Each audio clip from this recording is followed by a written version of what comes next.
Brother, మీకు ఒక మాట, ఇంత ఇంపార్టెంట్ ఇష్యూ చెప్తే నువ్వు దేవుడు దయ్యం అనబడుతుంది. ఇప్పుడు ప్రస్తుతం మాకు తెలంగాణకు పట్టిన దయ్యం మాత్రం రేవంత్ రెడ్డి. ఆ రేవంత్ రెడ్డి అనే దయ్యాన్ని ఎట్లా వదిలించాలా అనేది మా తాపత్రయం. ఇంకేమన్నా తొందరపడ అంత యాంగ్జైటీ ఎందుకు, అంత టెన్షన్ ఎందుకు, అంత హడావుడి ఎందుకు?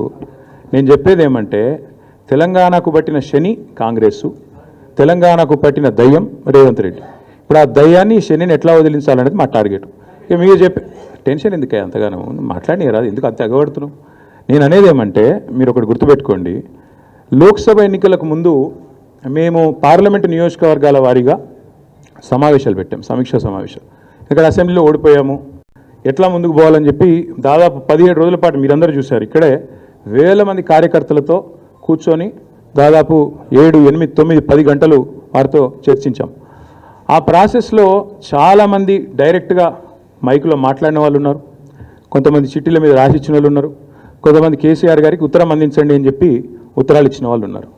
కాబట్టి మా పార్టీలో we encourage open culture, democracy కాబట్టి, డెమోక్రాటిక్ పార్టీ కాబట్టి, ప్రజాస్వామిక స్ఫూర్తి ఉన్న పార్టీ కాబట్టి, మా పార్టీ అధ్యక్షుల వారికి ఎవరైనా సూచనలు చేయాలనుకుంటే ఉత్తరాలు రాయొచ్చు.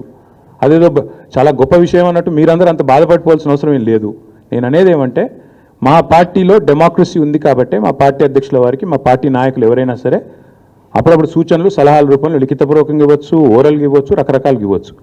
అట్లాగే నేను ఒక మాట మాత్రం చెప్తాను, ఎవరైనా సరే, మనం ఎవరైనా సరే పార్టీలో ఏ హోదాలో ఉన్నా కొన్ని విషయాలు అంతర్గతంగా మాట్లాడాల్సిన విషయాలు అంతర్గతంగా మాట్లాడితేనే బాగుంటుంది. పార్టీ ఫోరమ్స్ ఉన్నాయి, అధ్యక్షుల వారితో కలిసే అవకాశం ఉంది, లేదా ఆఫీస్ బేరర్స్ ఉన్నారు, కలిసి చెప్పుకునే అవకాశం ఉంది. కాబట్టి అంతర్గతంగానే కొన్ని విషయాలు మాట్లాడితే బాగుంటుంది. అది అందరికీ వర్తిస్తుంది, వీళ్ళకి వాళ్ళకని కాదు, అందరికీ వర్తిస్తుంది.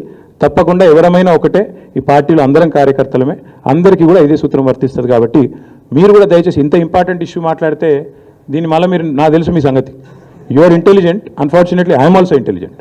కాబట్టి నేనేమంటానంటే, మీరు ఏం పెడతారో, మీరు ఏం హెడ్డింగ్ పెడతారో తెల్లారు నాకు తెలుసు, మీ బాధలు కూడా నాకు తెలుసు, మీ మేనేజ్మెంట్లోకి ఉండే అవస్థలు నాకు తెలుసు, రేవంత్ రెడ్డి గారి ఒత్తిళ్లు తెలుసు. కాబట్టి నేను ఎక్కువ చెప్పను, ఒకటి మాత్రం చెప్తాను, మా పార్టీలో డెమోక్రసీ ఉంది, మా పార్టీలో సలహాలు, సూచనలు ఎవరైనా ఇవ్వచ్చు, ఎట్లా అయినా ఇవ్వచ్చు. గతంలో పార్లమెంట్ సమావేశాల సందర్భంగా లేఖలు వచ్చినాయి, సూచనలు వచ్చాయి, అట్లా వచ్చినప్పుడు వాటిని ప్రజాస్వామికంగా స్వీకరిస్తాం. థ్యాంక్ యూ, మీ అందరికీ థ్యాంక్ యూ. నేషనల్ హెరాల్డ్ విషయంలో ఏమైనా అడగదలుచుకుంటే బ్యాక్ టీవీ కానీ ఇంకో టీవీ కానీ అడగచ్చు. నేషనల్ హెరాల్డ్ విషయంలో ఏమైనా మాట్లాడదలుచుకుంటే మాట్లాడండి, చెప్తాను. మిగతా విషయాలు ఆల్రెడీ నేను చెప్పాను, అంతకంటే ఎక్కువ చెప్పాల్సిన అవసరం. నేషనల్ హెరాల్డ్ విషయంలో, యంగ్ ఇండియా విషయంలో, మీ కుంభకోణం విషయంలో మీకు ఏమైనా అడగదలుచుకుంటే అడగండి. ఓకే, అన్ని పార్టీలో ఉంటారు, రేవంత్ రెడ్డి కోవట్లు ఉంటే ఉండొచ్చు, ఏముంది అందులో. కోవర్ట్స్ విల్ ఎక్స్పోజ్ దెమ్సెల్వ్స్, ఒక నిమిషం, కోవర్ట్స్ విల్ ఎక్స్పోజ్ దెమ్